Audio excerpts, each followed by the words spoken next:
Guys, कैसे हो आप लोग। स्वागत है आप सबका एसएससी पावर में। This is my 19th lecture of my history lecture series और आज मैं इस लेक्चर में बात करने वाला हूँ सोशल रिलीजियस रिफॉर्म मूवमेंट्स के बारे में, जो कि 19th सेंचुरी में हुआ था। ठीक है, यहाँ पे 19th सेंचुरी का मतलब है 1800 ईयर से लेके 1899 के बीच में जो भी सोशल रिलीजियस रिफॉर्म हुए थे ना, इंपॉर्टेंट, मैं उनके बारे में आज मैं बात करने वाला हूँ। मेरा जो लास्ट का लेक्चर था, जो कि लेक्चर नंबर 18 था, जिसमें मैंने revolt and movements of 18 and 19 century के बारे में मैंने बात किया था। जो लोग पहली बार इस लेक्चर को देख रहे हैं, प्लीज़ मैं उनसे रिक्वेस्ट करता हूँ, आप स्टार्टिंग से लेक्चर्स देखिए, आपको बहुत अच्छे से समझ में आएगा। एंड प्लीज़, अगर आपने मेरा चैनल अब तक सब्सक्राइब नहीं किया है तो प्लीज़ आप मेरे चैनल को सब्सक्राइब करिए। टाइम ना वेस्ट करते हुए हम इस लेक्चर को आगे कंटिन्यू करते हैं। तो बेसिकली हम पढ़ेंगे कैसे, जो भी सोशल रिलीजियस रिफॉर्म है हम इनको पढ़ेंगे कैसे। हम बेसिकली क्या करेंगे, सोशल रिलीजियस रिफॉर्म जो पढ़ेंगे हम 5I में। ठीक है, 5I में पढ़ेंगे। 5I क्या क्या हो गया, इशू, क्या क्या इशू थे हमारे 19th सेंचुरी में। इन्फ्लुएंसेस, क्या इन्फ्लुएंस पड़ा हमारे सोशल रिलीजियस रिफॉर्म का हमारे इंडियन सोसाइटी में। ठीक है, individual who work for social reforms, वो इंडिविजुअल जिन्होंने काम किया सोशल रिफॉर्म्स में। ठीक है, इंस्टीट्यूशन, कौन कौन से इंस्टीट्यूशन थे जिन्होंने काम किया हमारे सोशल रिफॉर्म्स से रिलेटेड। ठीक है, और आखिरी में इम्पैक्ट क्या पड़ा हमारे सोशल रिफॉर्म मूवमेंट्स का। ठीक है, सोशल रिफॉर्म मूवमेंट्स का इम्पैक्ट क्या पड़ा।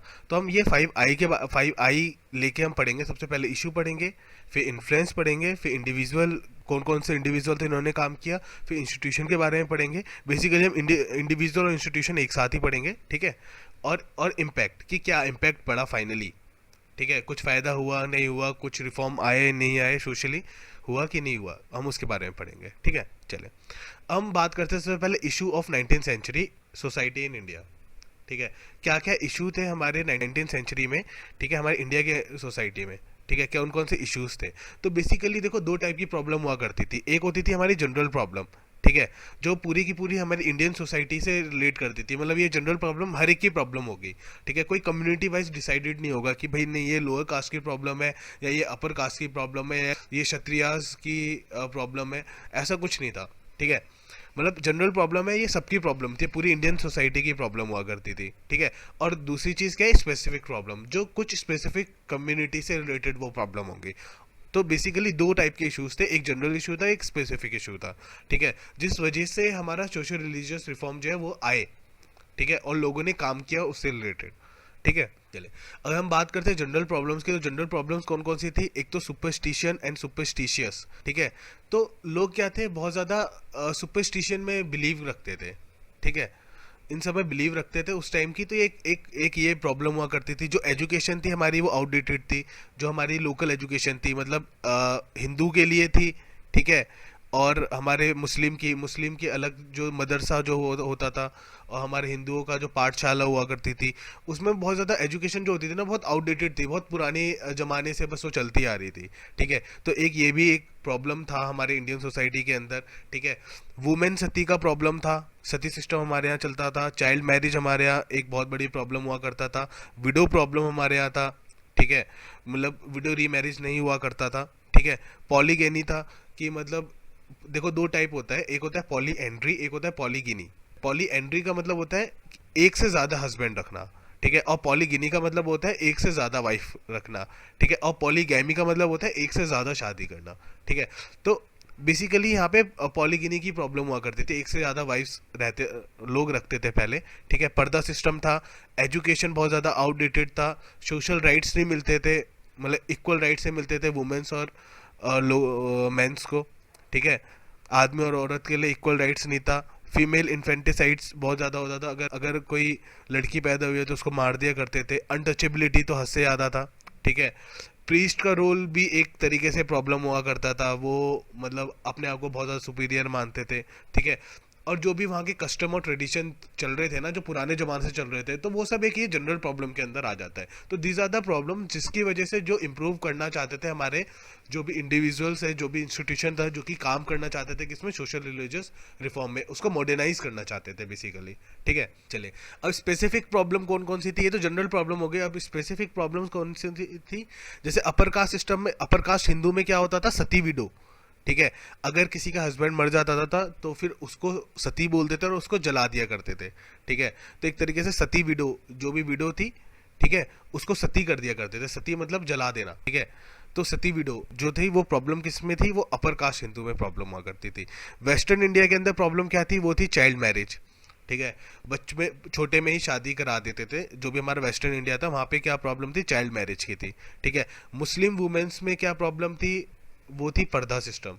मुस्लिम में सबसे ज़्यादा पर्दा सिस्टम चलता है, आज भी चलता है, ठीक है। तो पहले तो बहुत ही ज़्यादा हुआ करता था, ठीक है। रिच एंड पावरफुल क्लासेस, चाहे वो हिंदू हो चाहे वो मुस्लिम हो, तो उसमें पॉलीगिनी चलता था। पॉलीगिनी मतलब वो एक से ज़्यादा वाइफ्स रखते थे, एक से ज़्यादा लोग लड़कियों के साथ शादी करते थे। तो ये भी एक बहुत बड़ी प्रॉब्लम हुआ करती थी, ठीक है।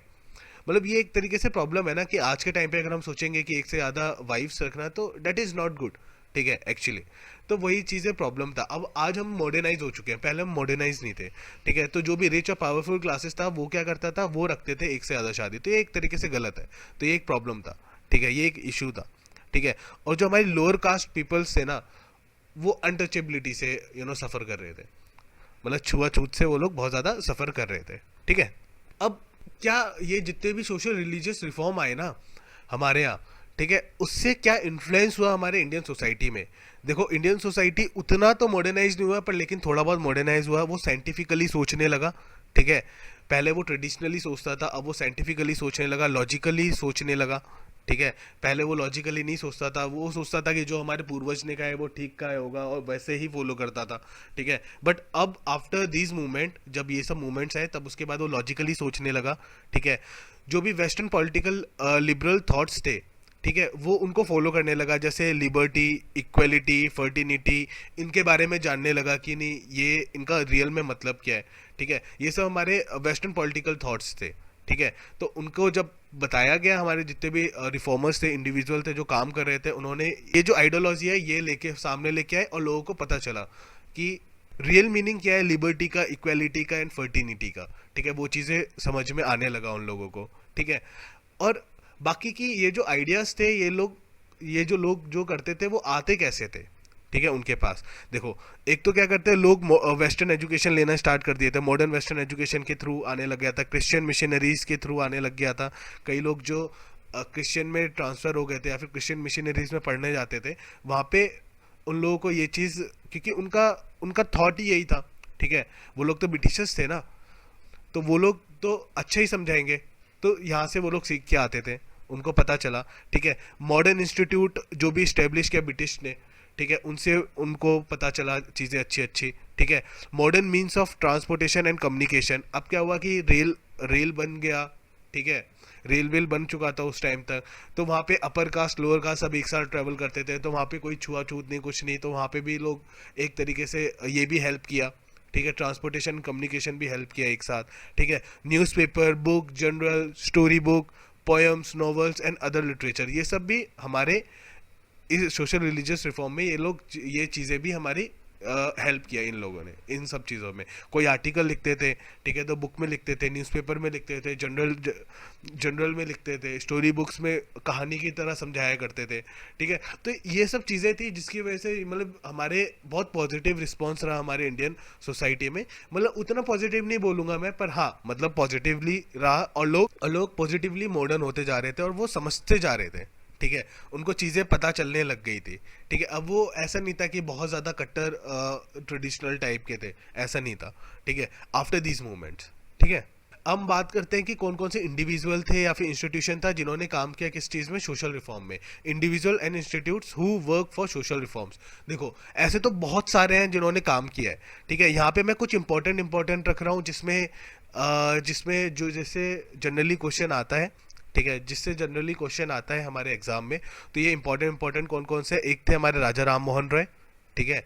एक थे हमारे सर सैयद अहमद खान, एक थे हमारे ज्योतिबा फूले, एक थे हमारे स्वामी विवेकानंद, एक थे हमारे आर्य समाज के जो स्वामी दयानंद सरस्वती हैं, ठीक है, इन्होंने इस्टेब्लिश किया था आर्य समाज, ठीक है। और एक है वहाबी मूवमेंट के थ्रू कैसे सोशल रिफॉर्म आया, ठीक है। तो मैं इन 6 के बारे में मैं बात करूंगा, और इन्हीं से जनरली मैक्सिमम क्वेश्चन आते हैं इस टॉपिक से, ठीक है। चलिए हम बात करते हैं राजा राम मोहन रॉय को, ठीक है।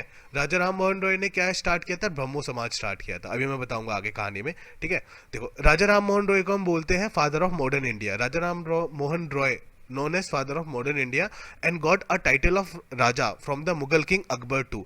जो मुगल किंग थे अकबर टू, जो कि लेटर मुगल पीरियड के थे, मैंने अपने ऑलरेडी लेक्चर में समझा रखा है। जब मैं मुगल पढ़ा रहा था उस टाइम मैंने अकबर टू के बारे में बहुत अच्छे से समझाया था, ठीक है। उन्होंने ही टाइटल दिया था राजा राम मोहन राय। राम मोहन राय उनका नाम था, उनके आगे जो टाइटल है ये राजा वाला, ये किसने राजा वाला टाइटल दिया था? ये दिया था हमारे अकबर टू ने, ठीक है, जिसका टाइम पीरियड था 1807 से 1837 तक, ठीक है।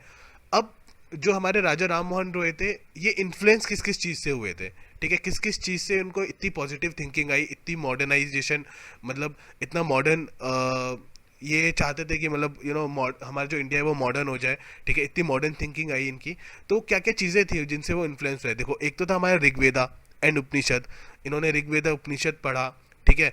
जो क्रिश्चियनिटी का जो ह्यूमनिज्म होता है वो उसके बारे में इनको पता चला, ठीक है। मोनोथेइस्ट के बारे में इनको पता चला। मोनोथिस्ट होते हैं जो सिर्फ एक गॉड को फॉलो करता है, ठीक है, 10 गॉड को नहीं फॉलो करते, सिर्फ वो मानते हैं कि भगवान एक ही है, ठीक है। तो वो मोनोथिस्ट को उनको पता चला, ठीक है। उन्होंने इस्लाम पढ़ा, इक्वलिटी ऑफ इस्लाम के बारे में पढ़ा, ठीक है। And western liberal political thoughts के बारे में उन्होंने पढ़ा, वही इक्वलिटी, लिबर्टी एंड फर्टिनिटी, उन सब चीज़ों के बारे में पढ़ा। तो ये चीज़ इनको इन्फ्लुएंस करता है, ठीक है, कि भाई नहीं, हमारा जो इंडिया है बहुत पीछे है, हम लोग को मॉडर्नाइज करना है, ठीक है, उस टाइम पे। तो इस वजह से ये मतलब इन्होंने फिर उसके बाद जो भी सारा काम किया ना, हमारे इंडिया को मॉडर्न करने के लिए बेसिकली काम किया, मॉडर्न एजुकेशन के लिए बेसिकली काम किया। तो इन्हीं को इसलिए हम बोलते हैं फादर ऑफ मॉडर्न इंडिया, ठीक है। क्या बोलते हैं? Father of modern India. किसको बोलते हैं? राजा राम मोहन रॉय को बोलते हैं, ठीक है। अब क्या होता है कि 1814 में ये कैलकटा मूव हो जाते हैं, कैलकटा में शिफ्ट हो जाते हैं, और वहाँ पे एक सभा बनाते हैं जिसका नाम होता है आत्मीय सभा, ठीक है, आत्मीय सभा। अब ये जो सभा होता है वो किस लिए होता है? मेनली ये होता है कि वो प्रोपोगेट कर सके किसको? मोनोथिज्म को, मतलब वन गॉड प्रेयर को, मतलब कि भाई एक ही भगवान है, एक से ज़्यादा भगवान नहीं है। तो मोनोथिज्म को प्रोपोगेट करने के लिए उन्होंने आत्मसभा स्टार्ट किया था, ठीक है, मोनोथिज्म को प्रोपोगेट करने के लिए, या फिर बोलो या फिर फॉर्मलेस गॉड। गॉड मतलब गॉड के कोई फॉर्म नहीं है, बस भगवान एक है, उनका कोई फॉर्म नहीं है, ठीक है, इस टाइप से, ठीक है। और ये अपोज करते थे पॉलीथिज्म को, जो एक से ज़्यादा भगवानों को मानते थे, ठीक है। आइडियल वर्शिप को ये अपोज करते थे, ठीक है। और जितनी भी रिचुअल्स होती थी ना उनको ये करते थे। जो हमारे जितने भी जो ब्राह्मण थे वो रिचुअल्स करते थे, पूजा पाठ करते थे, तो उनको वो सब ये अपोज करते थे, ठीक है। तो ये मेन सभा थी, इसके थ्रू ये क्या करते थे? मोनोथिज्म को क्या कर प्रोपोगेट करते थे, और पॉलीथिज्म को अपोज करते थे, आइडियल वर्शिप और रिचुअल्स को, इन सबको वो क्या करते थे? अपोज करते थे, ठीक है। He conclude that the polytheism is the reason for difference in human being, ठीक है। और वो ये मानते थे कि अगर लोग मानेंगे, मतलब अगर वो बेसिक लेवल में ही मानेंगे कि भगवान अलग अलग है, हर एक के भगवान अलग अलग है, तो पहले ही वो अलग हो गए, डिफ्रेंशिएट हो गए, ठीक है। तो वो ये मानते थे कि ये जो अलग अलग पूजा करते हैं ना, तो this is the main reason है कि जो ह्यूमन बीइंग के अंदर जो डिफरेंसेस आए हैं ना, वो इस वजह से आए हैं, ठीक है। तो वो इस चीज़ को ख़त्म करना चाहते थे, ठीक है। अब क्या होता है कि 1828 पे वो ब्रह्मो सभा स्टैब्लिश करते हैं, ठीक है। क्या करते हैं? ब्रह्मो सभा वो स्टैब्लिश करते हैं, जिसको हम बाद में कन्वर्ट कर देते हैं ब्रह्मो समाज में, ठीक है। बाद में वो कन्वर्ट कर देते हैं किसमें? ब्रह्मो समाज में, ठीक है। अब वो इस ऑर्गेनाइजेशन से करते क्या है? Through this organisation he launch a crusade against many social evil related to practice of sati, ठीक है। अब इस ऑर्गेनाइजेशन के थ्रू अब वो क्या करा उन्होंने कि जितने भी सोशल इविल्स है ना, जैसे सती को प्रैक्टिस किया करते थे वो लोग, ठीक है, जो अपर मुस्लिम हिंदू क्लास थे, ठीक है, और भी चीज़ें थी, ठीक है। तो वो सब चीज़ें वो इस ब्रह्मो समाज के थ्रू वो लड़ते थे, इसीलिए उन्होंने ब्रह्मो समाज खोला, ठीक है, कि ये सब चीज़ें वो बंद करा सके, ठीक है। और वो क्या करते थे? वो गवर्नमेंट को पिटीशन डालते रहते थे कि भाई आपको कोई लॉ ऐसा बनाना चाहिए जो कि सती को बैन कर दे, ठीक है। तो फाइनली जो हमारे लॉर्ड विलियम बेंटिक थे, उन्होंने एक रिजोल्यूशन, एंटी सती रिजोल्यूशन पास करा, तो जहाँ से मतलब 1829 में, ठीक है, एंटी सती रिजोल्यूशन पास करा, जहाँ पे ये सक्सीड होते हैं अपने इस टास्क में एटलीस्ट, ठीक है, कि भाई जो सती का जो वो प्रैक्टिस था उसको वो बंद करा सके, ठीक है। जो सती वीडियो जो होता था, ठीक है, उसको वो बंद करा सके, ठीक है। अब Raja Ram also work for bringing modern education in Bengal. अब इन्होंने मॉडर्न एजुकेशन के लिए भी काम किया कि भाई मॉडर्न एजुकेशन आए हमारे कहाँ पे? जहाँ पे वो थे बंगाल में, ठीक है। ही वर्क विद डेविड हैरे। डेविड हैरे एक पर्सन थे, ठीक है, जिनके साथ मिलके इन्होंने क्या किया? एक हिंदू कॉलेज बनाया, मतलब 1818 में कलकत्ता में एक हिंदू कॉलेज को स्टैब्लिश किया, जहाँ पे राजा राम मोहन रॉय क्या करते थे, हिस्ट्री पढ़ाते थे, हिस्ट्री एंड लिटरेचर पढ़ाते थे, ठीक है। He himself is a founded Vedanta college, ठीक है। राजा राम मोहन रॉय ने वेदांता कॉलेज इंट्रोड्यूस, मतलब वेदांता कॉलेज बनाया, जहाँ पे उन्होंने थोड़े से साइंस के सब्जेक्ट को इंट्रोड्यूस किया, जैसे मैकेनिक्स को किया, ठीक है। थोड़ी सी फिलोसफी सब्जेक्ट को किया, जैसे वोल्टेयर फिलोसफी होता है तुम्हारा फ्रेंच फिलोसफी, ठीक है, उसको इंट्रोड्यूस कराया कि जिससे कि वहाँ के लोग जो है, वहाँ के जो भी बच्चे हैं, जो भी स्टूडेंट है, वो चीज़ समझे, ये चीज़ कि साइंटिफिक नॉलेज समझे, थोड़ा सा फिलोसफिकल नॉलेज समझे, जो वहाँ के फ्रेंच के जो बहुत बड़े बड़े फिलोसफर थे उनके बारे में, उनकी आइडियोलॉजी को समझे, ठीक है। तो इसलिए उन्होंने वेदांता कॉलेज को इंट्रोड्यूस कराया, ठीक है। He also open school for girls and write a letter to British crown to bring the modern education in India. अब इन्होंने क्या किया है कि गर्ल्स के लिए भी स्कूल खोले कुछ, ठीक है। और वो हमेशा क्या करते थे, लेटर लिखते थे ब्रिटिश क्राउन को कि भाई हमारे यहाँ पे मॉडर्न एजुकेशन लेके आओ हमारे इंडिया के अंदर, ठीक है। He himself is an editor of newspaper like संवाद कौमुदी एंड मिराट उल अकबर। देखो जो सामवेद कौमुदी था वो बंगाली लैंग्वेज में वो लिखा करते थे, ठीक है। और जो मिराट उल अकबर था वो पर्शियन लैंग्वेज में लिखते थे। तो ये दो न्यूज़पेपर ऐसे लिखते थे, ठीक है। He also wrote few books like the priest of Jesus and Tuhfat ul Muwahhidin. Tuhfat ul Muwahhidin का मतलब होता है अ गिफ्ट टू मोनोथेइस्ट, ठीक है। ये दो बुक भी इन्होंने लिखी थी, ठीक है। ये दो इंपॉर्टेंट है, और भी चीज़ें करते थे ये, पर ये दो बुक इंपॉर्टेंट है, जनरली क्वेश्चन में आते हैं, तो इस वजह से मैंने यहाँ पे आपको बता दिया है, ठीक है। He was a patriotic Indian who loves the country but supported the British rule as he felt that the British would bring positive changes in the Indian society। देखो वो एक हमारे एक ट्रू हिंदुस्तानी थे, ठीक है, ट्रू इंडियन थे, ठीक है, बट लेकिन वो सपोर्ट करते थे ब्रिटिश रूल को। क्यों? क्योंकि उनको ऐसा लगता था कि ब्रिटिशर्स ही है जो कि हमारे सोसाइटी में कुछ पॉजिटिव चेंजेस लेके आएंगे, ठीक है। हमारी सोसाइटी में कुछ मॉडर्न चीज़ लेके आएंगे, मॉडर्न इसको कन्वर्ट करेंगे, ठीक है। तो ऐसा लगता था हमारे राजा राम मोहन रॉय को, ठीक है। चले हम बात करते हैं सर सैयद अहमद खान के बारे में, ठीक है। ये फर्स्ट मॉडर्न मुस्लिम रिफॉर्मर थे हमारे इंडिया के, ठीक है। He was a magistrate and posted in different place of UP like Ghazipur, Bijnor, Aligarh, ठीक है। And did most of the reform work from Aligarh, so it is also called the Aligarh movement. जो भी इनके मूवमेंट है, इनसे रिलेटेड जो भी इन्होंने मूवमेंट किए हैं, ठीक है, उसको बोलते हैं हम अलीगढ़ मूवमेंट, ठीक है। क्योंकि इन्होंने मैक्सिमम जो वर्क है ना वो कहाँ पे काम किया है, इन्होंने अलीगढ़ में ही काम किया है, ठीक है। और ये मजिस्ट्रेट थे, ठीक है, कहाँ पे, यूपी में, और कई सारी जगह पे इनका पोस्टिंग होती रही है, और मैक्सिमम टाइम वो कहाँ पे रहे हैं, अलीगढ़ में रहे हैं। तो इनका जो मैक्सिमम मूवमेंट जो रहा है, जो भी काम इन्होंने रिफॉर्म्ड काम किया है, वो कहाँ से किया है, अलीगढ़ से किया है, ठीक है। और जो भी काम है, इसलिए उनको इनके काम को क्या बोलते हैं, अलीगढ़ मूवमेंट के नाम से इनका काम जाना जाता है, ठीक है। He want a modern and scientific interpretation of Islamic law, जिसको शरियात बोलते हैं, ठीक है। ये चाहते थे कि जो इनका इस्लामिक लॉ है ना, उसका मॉडर्न एंड साइंटिफिक इंटरप्रिटेशन हो उसका, ठीक है। And question the practice of polygyny and purdah system prevalent among certain section of Muslim. और वो जो उनके यहाँ एक चीज़ को प्रैक्टिस किया जाता था, जैसे पॉलीगिनी, मोर देन वन वाइफ, ठीक है, पर्दा सिस्टम बहुत ज़्यादा चलता था, तो वो उसको अपोज करते थे और उस पर क्वेश्चन करते थे, ठीक है, कि ये चीज़ जो है वो गलत है, ठीक है। He reason that polygyny is permitted in the historical content which does not exist in the modern time. वो ये रीज़न देते थे, ठीक है, इस अपोज करने का ये रीज़न देते थे। वो कहते थे कि ये जो पॉलीगिनी है ना, ये हमारा मतलब हिस्टोरिकल कॉन्टेक्स्ट में ठीक था, वहाँ पे परमिटेड हुआ करता था, वहाँ पे ये चीज़ लागू था कि तुम एक से ज़्यादा शादी कर सकते हो, बट लेकिन आज के टाइम पे, इस मॉडर्न टाइम पे, तुम ये चीज़ एग्जिस्ट नहीं करना चाहिए, ठीक है।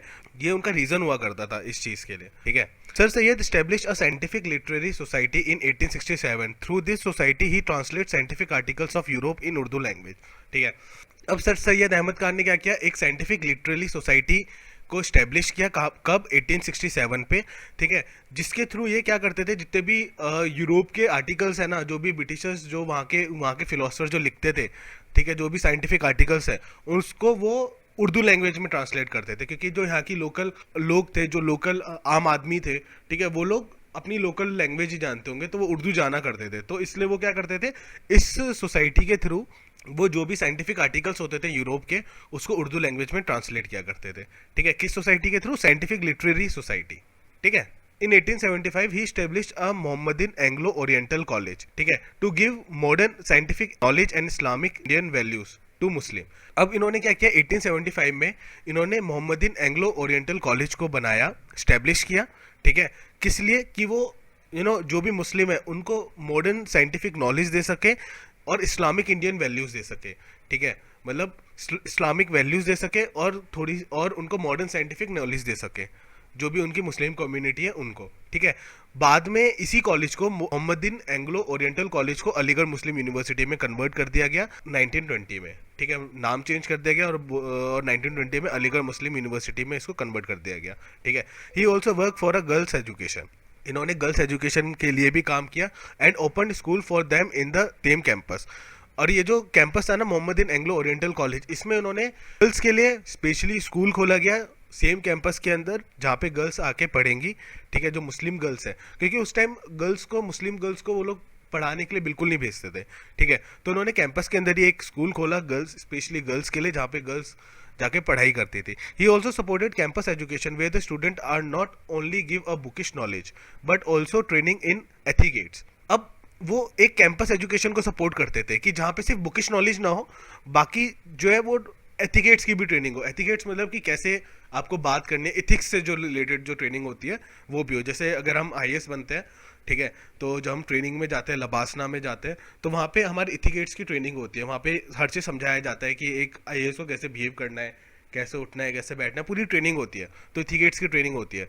ठीक है, तो ऐसे ही यहाँ पे सेम चीज़ ही जो सर सैयद अहमद खान थे वो यहाँ पे ये चीज़ करते थे अपने इस कॉलेज में, मोहम्मदीन एंग्लो ओरिएंटल कॉलेज में। ठीक है, अब क्या करते थे यहाँ पे कि मतलब to teach basic etiquettes he started publishing Tahzib ul Akhlaq. ये उर्दू में लिखी जाती थी। ठीक है, ये जनरल था जो कि पब्लिश करते थे, जिसके थ्रू ये इथिकेट्स बेसिक टीचिंग देते थे इथिकेट्स की। ठीक है, he oppose Congress and called it a party of bhadralok and advise Muslim to not to join the Congress. ये जो हमारी इंडियन नेशनल कांग्रेस थी ना, उसको अपोज करते थे और वो कहते थे कि भाई ये जो पार्टी है ना, वो ये भद्रलोक की पार्टी है। ठीक है, कि it is a party of bhadralok. और वो चाहते थे कि वो बोलते थे मुस्लिम को कि यार तुम जो कांग्रेस है उसको ज्वाइन मत करो। ठीक है, अब इसके पीछे उनका रीजंस थे, कई सारे रीजंस थे। उनमें से कुछ रीजंस मैं आपको बताता हूँ जिससे आप ये चीज़ बात समझ सको। ठीक है, वो ऐसा था कि जब 1857 का रिवॉल्ट हुआ था, उसके बाद जब ब्रिटिशर्स जब रिवॉल्ट को दबा दिया गया, ठीक है, तो तब ब्रिटिशर्स ने एक एंटी मुस्लिम पॉलिसी अपनाया है, तो जिसमें उन्होंने मुस्लिम्स को बहुत ज़्यादा सप्रेस्ड किया। ठीक है, उनकी एजुकेशन को लेके, उनकी फ्रीडम को लेके, हर चीज़ से उनको बहुत ज़्यादा सप्रेस किया। ठीक है, तो एक इस वजह से वो थोड़ा सा मतलब थे, मतलब आयन इंडियन नेशनल कांग्रेस से थोड़ा सा सपोर्ट नहीं करते थे। ठीक है, दूसरा क्या था, वो उनको ये लगता था कि जो कांग्रेस का जो पूरा का पूरा ढांचा है वो डेमोक्रेसी के ऊपर डिपेंड करता है। ठीक है, पर उनको ये लगता था कि अगर डेमोक्रेसी आएगी तो क्योंकि मुस्लिम क्या थी, वो माइनॉरिटीज़ में थी, अगर डेमोक्रेसी आएगी, one vote for one man के हिसाब से अगर चलेगा, तो कहीं ना कहीं मुस्लिम का इंटरेस्ट जो है ना, वो कहीं ना कहीं हार्म होगा। ठीक है, कहीं ना कहीं वो खो जाएगा और मुस्लिम हमेशा बैकवर्ड में रहेंगे, हमेशा एजुकेशनली बैकवर्ड में रहेंगे।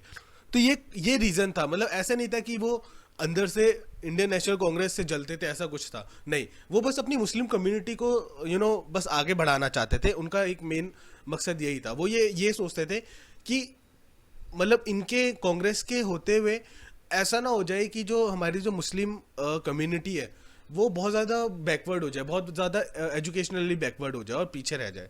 ठीक है, तो वो बस इसलिए ही थे। ठीक है, but his anti Congress stand shall not be misinterpreted as he was a strong supporter of Hindu Muslim unity. ठीक है, अगर वो कांग्रेस को सपोर्ट नहीं करते थे, इसका मतलब ये मत समझना कि वो हिंदू से नफरत करते थे, नहीं। ठीक है, वो एक स्ट्रॉन्ग सपोर्टर थे, किसके, हमारे हिंदू मुस्लिम यूनिटी के। हिंदू मुस्लिम यूनिटी के बहुत ज़्यादा स्ट्रॉन्ग सपोर्टर थे। और ये बात कैसे पता चलती है, एक फेमस स्पीच उन्होंने दी थी पटना कोर्ट में। ठीक है, पटना कोर्ट में एक बहुत फेमस स्पीच उन्होंने दी थी उस टाइम। ठीक है, बहुत ज़्यादा फेमस है, इसलिए मैंने वो यहाँ भी लिखा हुआ है। उन्होंने बोला था कि Hindu and Muslim are the two beautiful eye of a bride, if one eye damage then bride would look ugly. तो ये बोला था कि जो हिंदू और मुस्लिम है ना, ये दो बहुत ही सुंदर आँख हैं किसकी, एक दुल्हन की। अगर इनमें से एक आँख भी खराब हो गई ना, तो जो भी हमारी दुल्हन है ना, वो अगली लगने लगेगी, वो गंदी लगने लगेगी। तो ये वर्ड्स जो हैं, ये शो करता है कि हिंदू मुस्लिम यूनिटी को, कि वो सपोर्ट करते थे कि हिंदू मुस्लिम यूनिटी के बारे में। ठीक है, तो गाइज आज के लिए इतना ही, क्योंकि लेक्चर काफ़ी बड़ा हो चुका है। मैं अपने सेकंड पार्ट में पूरा का पूरा बाकी का जो 4 इंडिविजुअल और इंस्टीट्यूट है उनके बारे में मैं बात करूंगा। सो आज के लिए बस इतना ही, बाकी चीज़ें मैं अपने जो सेकंड पार्ट आने वाला है उसके में मैं बात करूंगा। सो गाइज थैंक यू। अगर आपको मेरा वीडियो अच्छा लगता है तो प्लीज़ यार hit the like button, like करो। ठीक है, अगर अच्छा लगता है तो लाइक करो। ठीक है, please subscribe my channel and share my videos. जितने ज़्यादा शेयर करोगे उतने ज़्यादा लोग आएंगे, मज़ा आएगा। ठीक है, ज़्यादा लोग आते हैं, ज़्यादा लोग क्वेश्चन पूछते हैं, अच्छा लगेगा। ठीक है, और मैं एक और चीज़ स्टार्ट करने वाला हूँ कि हर संडे में एक क्वेश्चन आंसर, जो भी एक हफ्ते के लोगों ने जो क्वेश्चन पूछा होगा, ठीक है, उस क्वेश्चन का मैं आंसर जो है एक वीडियो में ला के दूंगा। हर एक का क्वेश्चन लूंगा और उसका आंसर मैं एक वीडियो में बना के दूंगा हर संडे में एक वीडियो ऐसा लाऊंगा जिसको कि क्वेश्चन आंसर होगा। तो आप पूरे हफ्ते में जो भी मेरे को क्वेश्चन पूछना है पूछो, वो सारे क्वेश्चन का आंसर मैं एक वीडियो के अंदर ला के दूंगा। ठीक है, तो ये मैं नई चीज़ में स्टार्ट कर रहा हूँ। अगर आपको ये चीज़ अच्छा लगता है तो प्लीज़ मेरे को कमेंट में बताइए, कमेंट करिए और मेरे को बताइए कि ये चीज़ मुझे करना चाहिए कि नहीं करना चाहिए। So guys thank you, bye bye, take care, God bless you.